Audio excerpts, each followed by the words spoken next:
Good morning students. हम लोगों ने एक्सरसाइज 4.5 सारणी के क्वेश्चंस डिस्कस किए थे। अब जो हम करने वाले हैं कि सारणिक और आव्यूह का हम उनको कैसे, उनका अनुप्रयोग क्या क्या कर सकते हैं, उनकी एप्लीकेशंस क्या क्या हैं, तो वो हम इसमें पढ़ने वाले हैं। तो ये जो अब अगली एक्सरसाइज हम करने वाले हैं 4.6, ये बहुत इंपॉर्टेंट है एग्जाम पॉइंट ऑफ व्यू से। इसमें से आपके जो हैं 6 मार्क्स के क्वेश्चन अगर डिटर्मिनेंट में से आते हैं तो वो जनरली इसी एक्सरसाइज में से आते हैं। तो कोशिश करना कि इसको ध्यान से करना और स्टेप बाय स्टेप हम करेंगे। आज सिर्फ हम उसकी कंसिस्टेंसी और कि सिस्टम ऑफ सॉल्यूशन कंसिस्टेंट है या इनकंसिस्टेंट है, मतलब आप का जो सॉल्यूशन बनने वाला है यहाँ पे सॉल्यूशन सेट रैखिक समीकरणों का, वो संगत निकाय बनता है या असंगत निकाय बनता है, वो हम पढ़ेंगे। देखते हैं कैसे वो होता है। तो टॉपिक हमारा है एप्लीकेशन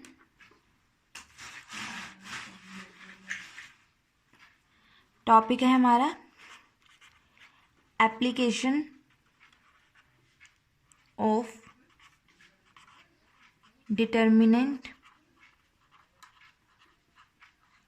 एंड मैट्रिसेस।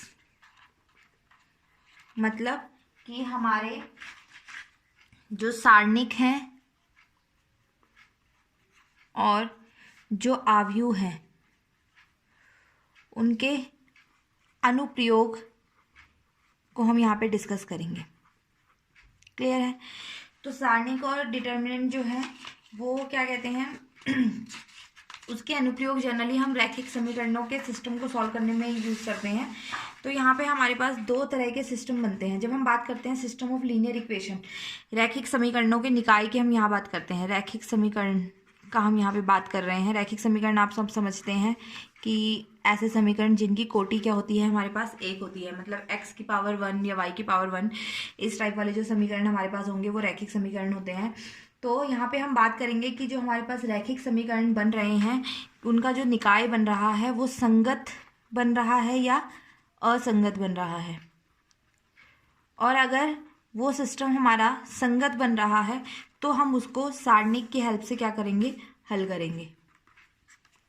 सारणी की हेल्प से हम उसको हल करेंगे और वहाँ पे जो उसकी कांस्टेंट टर्म्स हैं एक्स वाई जो भी उसमें दी होंगी हम उनका मान निकालेंगे। वो हम कैसे निकालेंगे, क्लियर है? तो कभी भी सबसे पहले अगर हम बात करें कि संगत निकाय क्या होता है और असंगत निकाय सिस्टम क्या होता है, अगर हम बात कर रहे हैं संगत निकाय की, मीन्स कंसिस्टेंट सिस्टम की,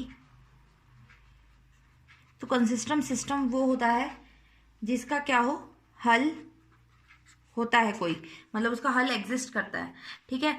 और अगर हम बात कर रहे हैं असंगत निकाय की, असंगत निकाय मीन्स इनकंसिस्टेंट सिस्टम की, तो मतलब उसका कोई हल नहीं होता। तो हम जनरली यहाँ पे सबसे पहले ये फाइंड आउट करेंगे, हम सबसे पहले ये चेक करेंगे कि हमारा सिस्टम जो है वो संगत बन रहा है या असंगत बन रहा है।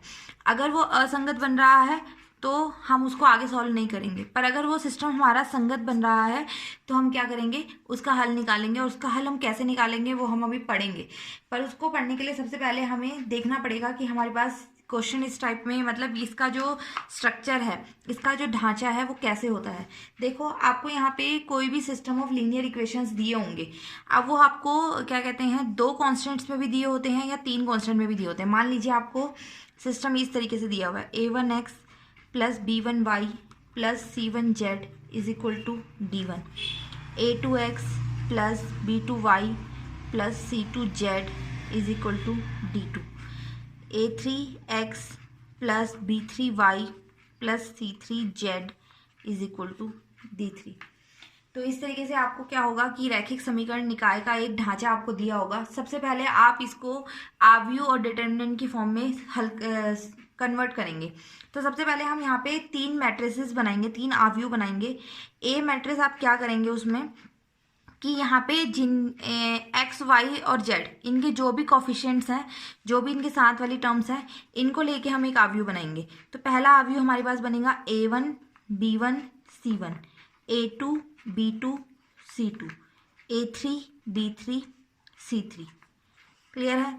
तो ये हमारा पहला आव्यूह बन गया। और नेक्स्ट आव्यू जो हम बनाएंगे उसमें हम क्या लेंगे, जो भी यहाँ पे हमारे पास कांस्टेंट, जो भी हमारे पास यहाँ पे वेरिएबल्स यूज हो रहे हैं, सॉरी, एक्स वाई और जेड, तो ये क्या बन गया, एक्स वाई जेड, उनको हम क्या करेंगे, एक स्तंभ के रूप में लिखेंगे, तो एक नया आव्यू हम बनाएंगे। उसके बाद हम तीसरा आव्यू जो बनाएंगे वो हम बनाएंगे जो हमारे पास हमारी राइट हैंड साइड में जो कॉन्स्टेंट्स दिए हुए हैं उनको लेके उनको एक स्तंभ में लिखेंगे, तो हमारे पास बनेगा D1 D2 D3। क्लियर है? तो इस तरीके से हमारा ये आव्यू बनेगा, मतलब इस तरीके से हमारे 3 आव्यू हमें मिल जाएंगे इस सिस्टम का यूज करके। सबसे पहला काम आपको इस तरीके के क्वेश्चंस में यही करना है कि जो भी आपको 3 आव्यू बनाने हैं, सबसे पहले सारी कांस्टेंट टर्म्स को लेके जो वेरिएबल्स के साथ यूज हो रही हैं और मतलब एक्स वाई जेड के कोफिशिएंट्स को लिखना है, तो हमारे पास पहला आव्यू बन जाएगा ए। उसके बाद हम x लेंगे जिसमें हम सारे वेरिएबल्स लेंगे जो जो हमारे यूज हो रहे हैं, जैसे कि यहाँ पे 3 वेरिएबल यूज हो रहे थे एक्स वाई और जेड, उसको हम एक स्तंभ के रूप में लिख देंगे, एक कॉलम में लिख देंगे, तो हमारे पास दूसरा आव्यू बन जाएगा। तीसरे आव्यू में हमारे जो सिस्टम हमें दिया हुआ है लीनियर इक्वेशन का, रैखिक समीकरण का, उसके राइट हैंड साइड में जितने कांस्टेंट चल रहे हैं उनको लेके हम तीसरा आव्यू बना लेंगे। अब हमारे पास मैंने बताया था कि हमारे ये जो बना है रैखिक समीकरण का निकाय बना है, इसका हल निकलता है या नहीं निकलता है वो हमें पता कैसे लगेगा। सबसे पहले हम ये चेक करेंगे कि वो सिस्टम हमारा संगत बन रहा है या असंगत बन रहा है। अब सबसे पहला काम आपको यही है कि आप सबसे पहले चेक करेंगे कि हमारा सिस्टम संगत बन रहा है या असंगत बन रहा है।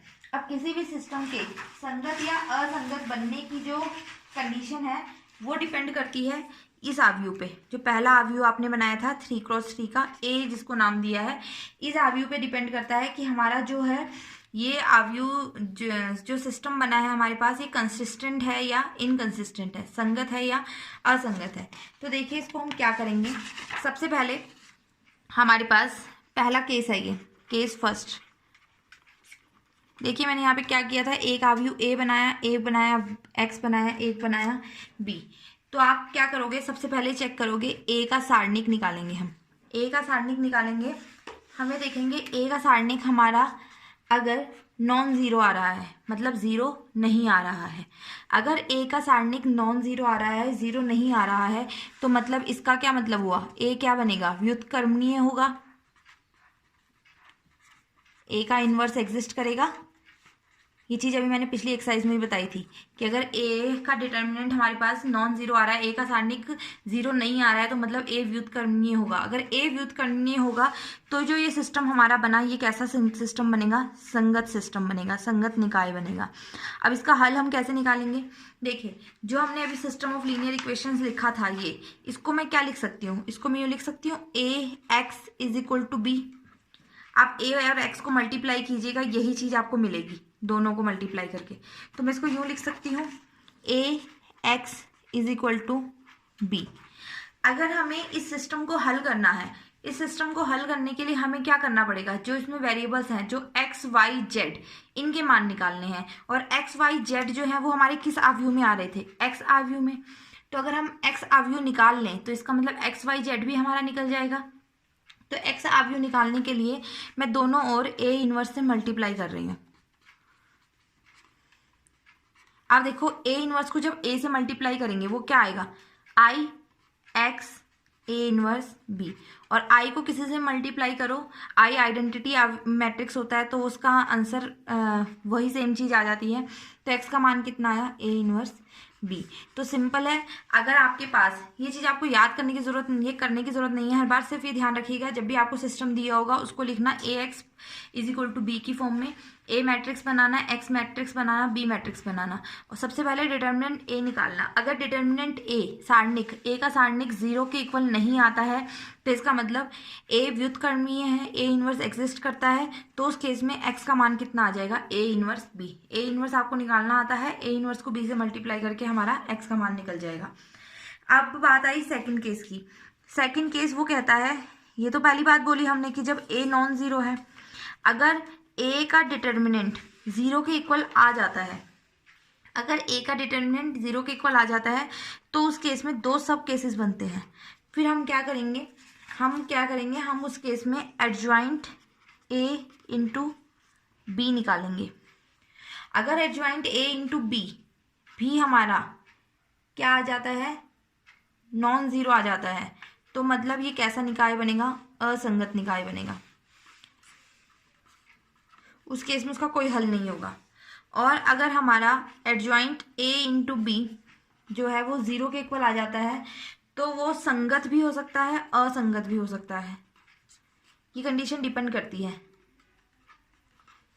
पर जनरली आपकी जो एक्सरसाइज है अभी इतना डिटेल में आपके सिलेबस में है नहीं है, तो आपके पास इसी तरह के 2 क्वेश्चन आएंगे। या तो आपका डिटर्मिनेंट ए नॉन जीरो हो रहा होगा, नॉन जीरो हो रहा होगा तो मतलब आपका संगत निकाय बनेगा, संगत निकाय बनेगा तो सॉल्यूशन कैसे निकलेगा, x is equal to A inverse B. और अगर आपका डिटर्मिनेंट ए का सारणिक 0 आ जाता है तो हम एडजॉइंट ए इंटू बी निकालेंगे। अगर वो नॉन जीरो आता है तो हमारा कैसा निकाय बनेगा, असंगत निकाय बनेगा। इस चीज़ को अपनी नोटबुक में नोट कर लीजिएगा, ये बहुत इंपॉर्टेंट कंसेप्ट है। और आपकी जो एक्सरसाइज के स्टार्टिंग के 6 क्वेश्चंस हैं उसमें आपको सिर्फ यही चेक करना है कि क्या आपका जो रैखिक समीकरणों का सिस्टम जो बना है वो संगत है या असंगत निकाय बना है। ठीक है, तो देखते हैं। देखो एग्जाम्पल एक्सरसाइज के क्वेश्चंस करते हैं। एक्सरसाइज 4.6 के देखिए पहला क्वेश्चन जो है x plus 2y is equal to 2x plus 3y is equal to 3। तो यहाँ पे हमें क्या दिया हुआ है, रैखिक समीकरणों का निकाय जो है वो हमें दिया हुआ है। सबसे पहले मैंने बताया था कि आपको हम क्या करेंगे, यहाँ से आव्यूह निकालेंगे। देखो मैं ए आव्यूह की बात कर रही हूँ। ए आव्यूह में एक्स वाई के साथ जो जो नंबर है वो लिखेंगे। एक्स के साथ क्या है 1 2 2 3, तो ये हमारे पास ए आव्यूह बन गया 2 क्रॉस 2। एक्स क्या बनेगा, यहाँ पे कौन कौन से वेरिएबल चल रहे हैं, एक्स और वाई, तो एक्स और वाई। और बी क्या बन गया आपका 2 3। आपको जो पहले 6 क्वेश्चंस हैं इसमें आपको इन रैखिक समीकरणों के निकाय को हल नहीं करना है। यहाँ सिर्फ आपको ये चेक करना है कि ये संगत बनते हैं या असंगत बनते हैं। तो उसके लिए सबसे पहला काम हम क्या करेंगे, ए का सारणिक निकालेंगे। इस ए का सारणिक 2 क्रॉस 2 मैट्रिक्स में तो बहुत ही ईजी है। इसको इससे मल्टीप्लाई करो 3, जब ऊपर की तरफ मल्टीप्लाई करोगे -4 क्या आया -1, और -1 क्या है हमारा नॉन जीरो।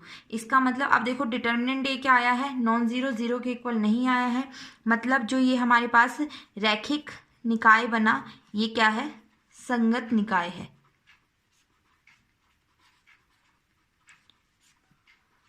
सिर्फ इतना ही करना है इन क्वेश्चंस में। और by chance determinant non zero आता है, इससे रिलेटेड भी एक क्वेश्चन करते हैं। क्वेश्चन नंबर 3 देखो। क्वेश्चन नंबर 3 में आपको दिया है x plus 3y is equal to 5, 2x plus 6y is equal to 8। वही सब कीजिए। सबसे पहले ए मैट्रिक्स लिखिए, क्या बनेगा 1 3 2 6, 2 क्रॉस 2 मैट्रिक्स बना। x क्या बना आपके पास x y, और b क्या बना 5 8।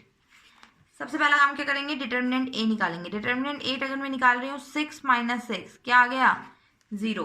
तो दूसरे केस पे आइए, मैंने बताया था कि अगर हमारा ए का सारणिक 0 आ जाता है फिर हम क्या निकालते हैं, एडजॉइंट ए इंटू बी, उसको चेक करते हैं। अब एडजॉइंट ए निकालने के लिए आपको ये चीज़ें अब याद होंगी, पिछली एक्सरसाइज में की है हमने। ए मैट्रिक्स हमारा बन रहा है 1 3 2 6। सबसे पहले एडजॉइंट ए निकालने के लिए A11 A12 A21 A22 ये निकालना पड़ेगा। A11 जब निकालेंगे 6 प्लस का साइन -1 की पावर 2, जब ये निकालेंगे हम -1 की पावर 3 तो कितना आया 2। ये बनेगा -1 की पावर 3 3, -1 की पावर 4 1, तो A11 कितना आ गया 6, A12 कितना आया -2, A21 कितना आया -3, A22 कितना आया 1। अब मैं बात कर रही हूँ एडजॉइंट ए की। तो एडजॉइंट ए में ये सारी चीज़ें लिखने के बाद हम इसका क्या कर देते थे, परिवर्त ट्रांसपोज। तो मीन्स रो क्या बन जाएगी कॉलम, कॉलम क्या बन जाएगा रो। तो ये बना हमारे पास 6 -2 -3 1 एडजॉइंट ए। फिर हम क्या करेंगे, एडजॉइंट ए इंटू बी निकालेंगे।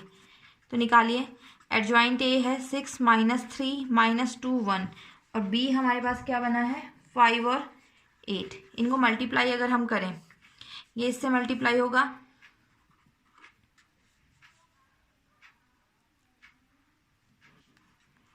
और ये इससे मल्टीप्लाई होगा,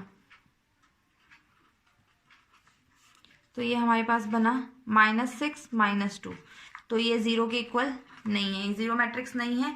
इसका मतलब जो रैखिक निकाय बना वो कैसा है? असंगत निकाय। रैखिक निकाय कैसा निकाय है? असंगत निकाय।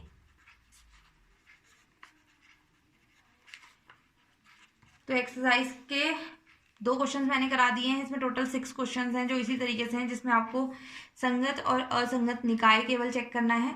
तो आप ये कीजिएगा 6 क्वेश्चन, उसके आगे क्वेश्चन हम बाद में डिस्कस करेंगे।